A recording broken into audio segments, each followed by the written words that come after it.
And welcome to this edition of ACAP Today as we continue our commitment to our community week. On this edition, we will welcome Dr. Bill Egeler, the Dean of Students at Northern Maine Community College, and Dave Keaton, the Director of the Region 2 School of Applied Technology in Southern Aroostook. They'll be talking about the impacts on education to COVID-19, or of COVID-19, I should say. And we'll have those guests on in a minute, but first, we bring you the news that you can use today and information that we want to share with you again on this commitment to our community week. First and foremost, we want to remind folks that all of our ACAP offices will remain closed to the public through at least May 31st. Services will continue remotely through that period of time, and we are currently working on a sort of reopening strategy, if you will, as we look to the state and to other officials to provide guidance as it relates to that. But please do reach out to us remotely, as all of our services in one form or another are still being offered. ACAP also reminds you that there is a new link on our website to request assistance online, and we encourage you to use that. It will ask you a number of questions or have you fill in a number of areas, and it will allow us to better help you and determine what programs you may be eligible for prior to us reaching back out to you. So a very helpful and useful tool there as well. We do remind folks that we're all in this together, and we've put together this flyer that's available on our website and through our social media outlets. And it gives an example of 6 of our many programs here at the agency that folks might be able to take advantage of at this time or to be assisted by at this time. So please do take a look at this, whether from WIC to Home Energy Assistance to Head Start or the Rental Relief Assistance Program or even Workforce Development Programs. We are here for you, and this information is just a brief snapshot of the many ways in which we can be there for you. The community impact, we've been measuring our community impact since the circumstances around COVID-19 changed the way that we do business and the way that many folks are working today. We've served an additional more than 600 individuals that we weren't previously serving prior to mid-March when COVID-19 circumstances changed us. Those have included 30 new families receiving WIC benefits. We've helped over 100 households that have had some economic impact as a result of COVID-19 access the Home Energy Assistance Program.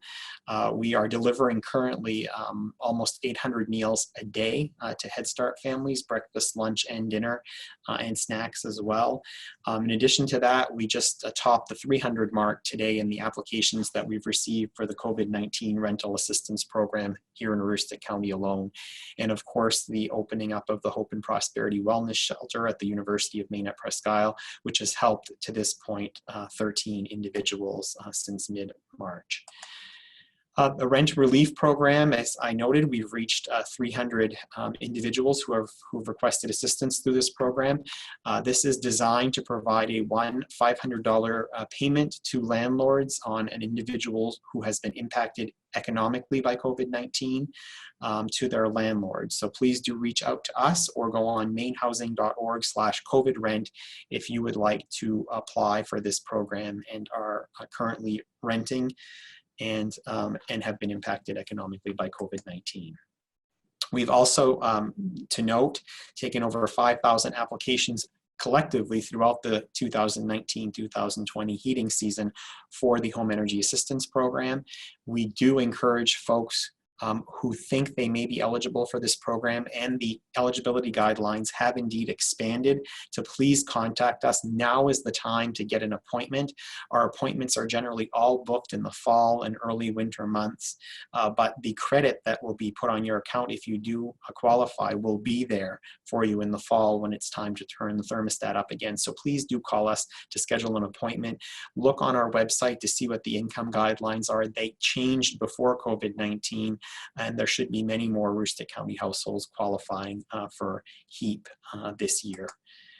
We also want to let folks know that our virtual first-time home buyer education program, going virtually, is happening on Saturday, May 23rd. Please do contact Greg Doak at 554-4175 if you are interested in enrolling in this program. There are already over 15 participants that have signed up to date. And it's a great opportunity, just $35 per person or $50 per couple, and the benefits far outweigh that cost, including $3,500 toward your closing cost for your home. We also remind folks that we are currently taking applications for both summer, a special summer program that we're hoping to get off the ground just after the July 4th holiday, and our fall 2020 sessions. Please do call if you would like to get your child or children enrolled in either early Head Start or Head Start programs. It's a wonderful program to help your children be ready to start public school in kindergarten. So please do consider calling us if you think you might be eligible or would just like to know more information. And we also remind folks that our final online training opportunity, the Workforce Virtual Workshop session on interviewing tips, is being held on Zoom May 7th, this Thursday. Please contact Kathy Williams if you would like to register for the course. It will be held at 1 o'clock, again via Zoom, and Kathy will send you the information once you register and enroll. There is no cost for this class either. And we are working currently with the Census Bureau to work on how we might assist Aroostook County residents in getting connected with the census and ensuring that they count. We will have more information on that for you in the coming week, but in the meantime, we do want to remind you that if you are able to go online, or if you have the documentation from the mailer that was sent earlier this year, please do respond to that. And again, we'll be back with an offer to assist folks with that in the coming week. And we also want to remind folks of a challenge that we're putting out there to the community with our partners at Northern Light A.R. Gould Hospital. It's a get out and get moving in the community challenge, obviously with appropriate social distancing. That COVID-19 may have made it impossible for us to take part in recreational classes, teams, sports, and other organized physical activities. But as you all know, staying active is more important than ever. You can go for a walk, run, bike on your own with family, and even a friend if you maintain that social distance of 6 feet. So throughout the month of May, to incentivize that and to encourage folks, we are encouraging individuals to email us a photo of you doing, maybe with your family, physical activity in the community, to be entered into a random drawing for a basket of goodies from ACAP and Northern Light A.R. Gould Hospital each Friday in May, beginning this Friday. So please do note that each winner will be announced and their photo will be shared on Facebook. Email your entry to droberts@northernlight.org and make sure you get out there and get active and take a picture and send it along to us. We will make sure Dawn gets it. And that is news you can use for today, with the exception of just reminding everyone that it is in fact Giving Tuesday. Here's a shot of our crew that was working overnight in the Hope and Prosperity Wellness Center last week, who took a moment to tell us why they give. And why they believe in the work that ACAP does. And as you can see from our 4 friendly individuals, that the changing of shifts here, we give hope. We as an agency give hope is why they are passionate about their work here at ACAP. And several of our other team members have also joined in and have shared why they support our work, from helping keep people warm, to making a difference in the lives of our youth, to the work that and the value that they have of children, and because everyone, of course, matters. And so we thank all of you who have taken the time today to support us in the Giving Tuesday campaign online. If you have not done so yet and would like to do so, please go on to our Facebook presence and it will direct you there accordingly. And today is a look at education in the county. And so we are very pleased to have 2 guests with us today that are going to talk to us about the changes in education in Aroostook. And now we're pleased to welcome to ACAP Today the Vice Chair of the ACAP Board of Directors and the Dean of Students at Northern Maine Community College, Bill Egeler. Bill, welcome to the program. Well, thank you so much, Jason. I appreciate being invited here. Well, I know that things have changed tremendously in the world of higher education and across the board. This past weekend was NMCC's graduation, and that was the commencement ceremonies were done in a very non-traditional way, but there's been a significant amount of change at the college in response, but really things are still moving, and students are still able to attain degrees as it would appear. Yeah, that was probably our most important thing, was to keep as much normalcy as possible in this abnormal environment. And ensure that students had the opportunity to complete their program in a quality fashion. So that was overriding, along with the safety concerns that we had for all of our students and staff, as some of us start to get into that target demographic to be concerned about. So it's been quite a challenge for us along the way here. I have to say that the faculty and staff stepped up dramatically. A lot of courses which were hands-on, we really took an extra week during the spring vacation, gave that to the faculty to turn around and transition as much of their content to an online format, using a platform that we use, a learning management platform called Brightspace. And that actually went quite well. There's some classes where we had to deal with face-to-face. In particular, some of our healthcare programs, we use the state-of-the-art simulation center that we had, and students were able to social distance, and we reduced class sizes so that people were safe as possible. But still, as you mentioned, we were able to graduate our nurses and plumbers and everybody this past Saturday. So we were quite thrilled with how that actually worked. How have the students responded?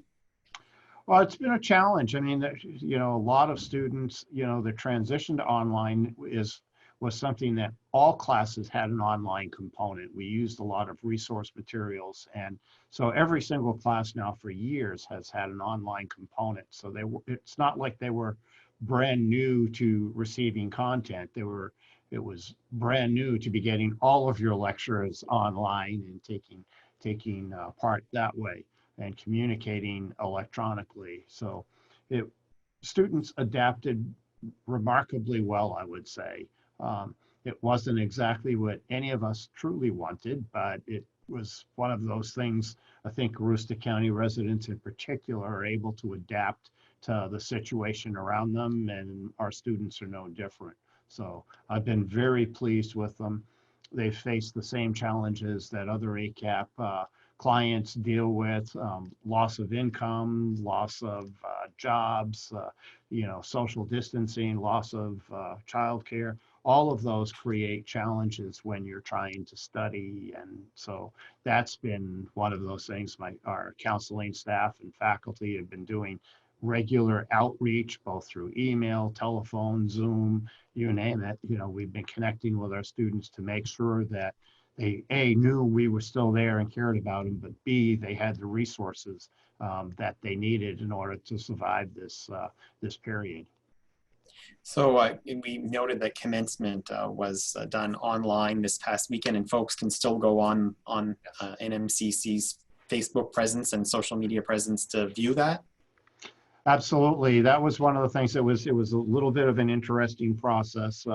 We made the call, I think the first week in April, that we were really not going to be able to do commencement in the traditional format. And we certainly wanted to celebrate the hard work and the challenges that these students went through and recognize them in the best way possible. So we wanted to create a virtual graduation. As you mentioned, it's available both on YouTube, through our website, and on our Facebook page for people who want to watch it. But we held it at the exact same time we were going to hold the other thing. It premiered that way. And I think our students appreciated it. I've been getting a lot of notes from students and family members saying they appreciated the recognition, even though it was a little bit different from a traditional ceremony. But yeah, it was very different, and we're pleased that as many people watched it. I think it was yesterday morning, I was checking with someone and we had over 6,700 views just on our Facebook page alone. So we thought that was great. And we know family members always want to be participating. And actually, we probably had a larger audience than we would have had, in person. What's the outlook for graduates right now? I know that this is a very difficult time, and just a couple of months ago it was looking quite, I would say, different than it is now. What are you finding, and what are you hearing from graduates? Yeah, we're hearing a couple of different things. Some places are delaying hiring people just because they haven't had a chance to go through. Other places can't wait to get them. You Yeah. know, it really is sector dependent as to what's happening there and whether or not the phased opening, I think, will impact some of our students more dramatically than others. Our healthcare workers, the hospitals have been screaming for our new nurses to get out there. They're take your NCLEX and get ready to go. So, and then there's been a tremendous amount of response for some of the people who've been laid off across the area, taking some of our free workforce programs through the CED department here. So we've received a lot more interest and participation in that than we otherwise would have been. And if people are still interested, we would say that those options are still available. We're still negotiating with to get additional funding. So those short-term online trainings are meeting a workforce need across the state and locally. So how are you working on this summer and into the fall in terms of monitoring the situation and what that might look like for the campus? Yeah, thanks for asking. I mean, this is like scenario planning, 600. You're looking at a variety of different scenarios, not knowing which one is going to play out, but needing to be able to be nimble enough to adapt to all of them. The best case scenario is to open in the fall as if things are normal, and those plans are in place. We're communicating with the incoming class, the returning class, and did a few things before students had to leave the campus in order to ensure that registration for fall classes were taken care of. We're looking at some sort of a hybrid situation where, we have more social distancing concerns, but are allowed to come back on campus. So there's some planning underway right now with regard to how students would attend classes, whether they would be taking more of it online, less of it in person, spacing out and doing lectures across multiple classrooms in order to provide adequate social distancing between them. And then the third scenario really is ensuring that we can deliver the content that we can online. So all three of those things are in play right now with faculty and staff. What haven't we covered that you want to let folks know about how things are changing in higher education, and specifically at Northern Maine Community College in relation to all that's happening? Well, I think one of the things that I'd really like to cover is that we are here and people's workforce challenges are still going to exist, and now may be a perfect time for them to turn around and think about, well, my job was affected this way. Can I get some additional skills training in order to be less affected in the future? Whether that's short-term training or degree options.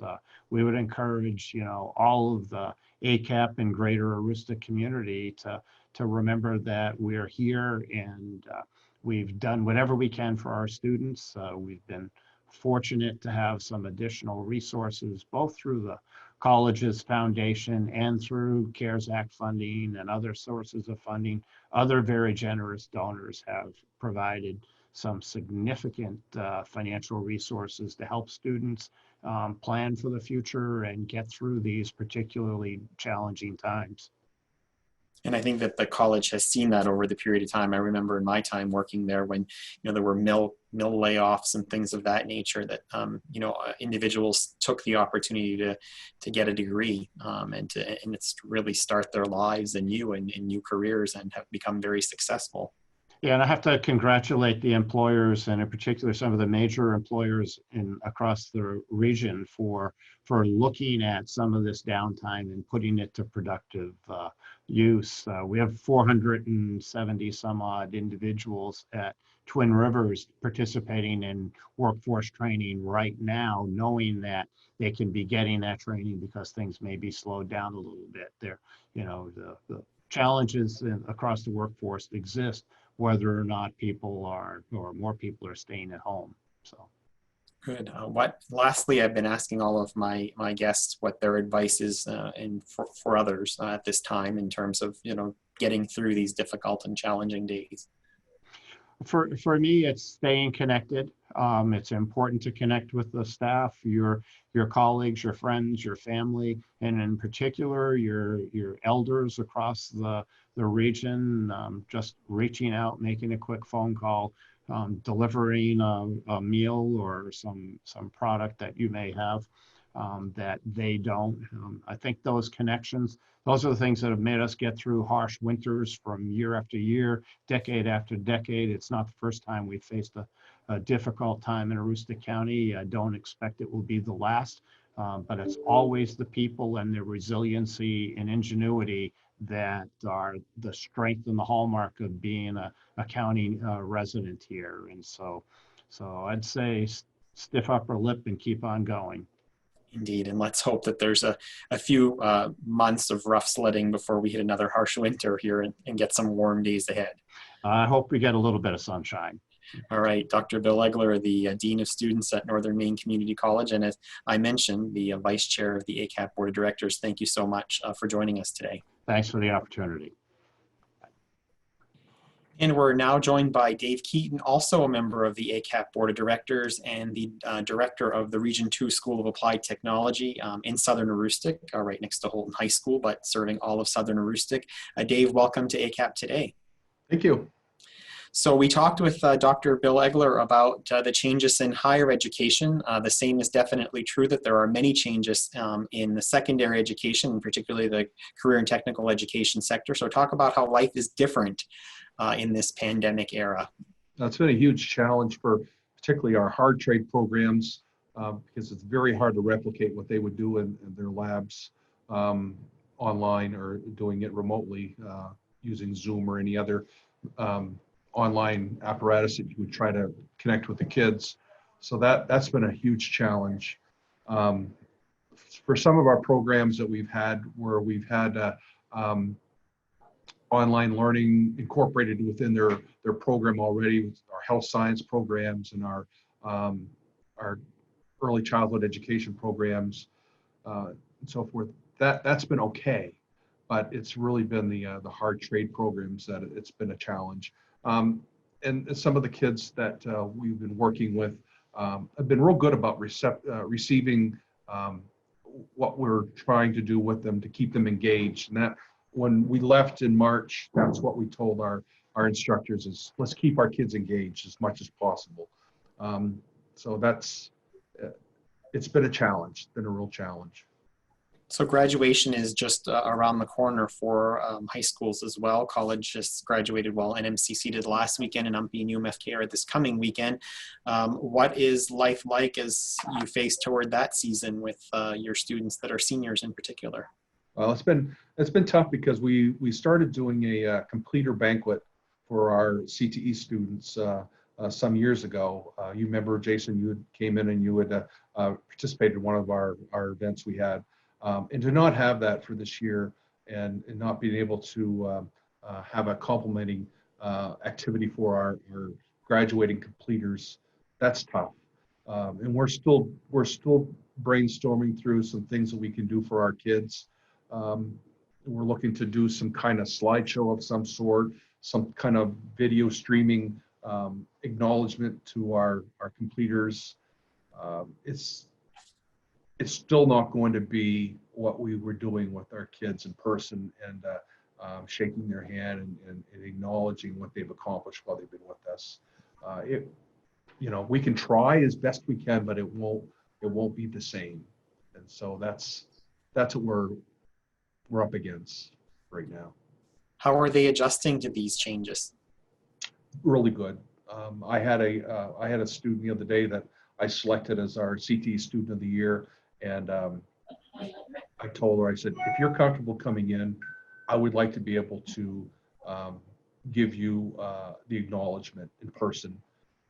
Well, we didn't tell her what she was coming in for first. I had her instructor come in and we had her in my office and, first I'd say, you're not in trouble. But I want to, give you the heads up in the acknowledgement that you've been selected as CTE Student of the Year.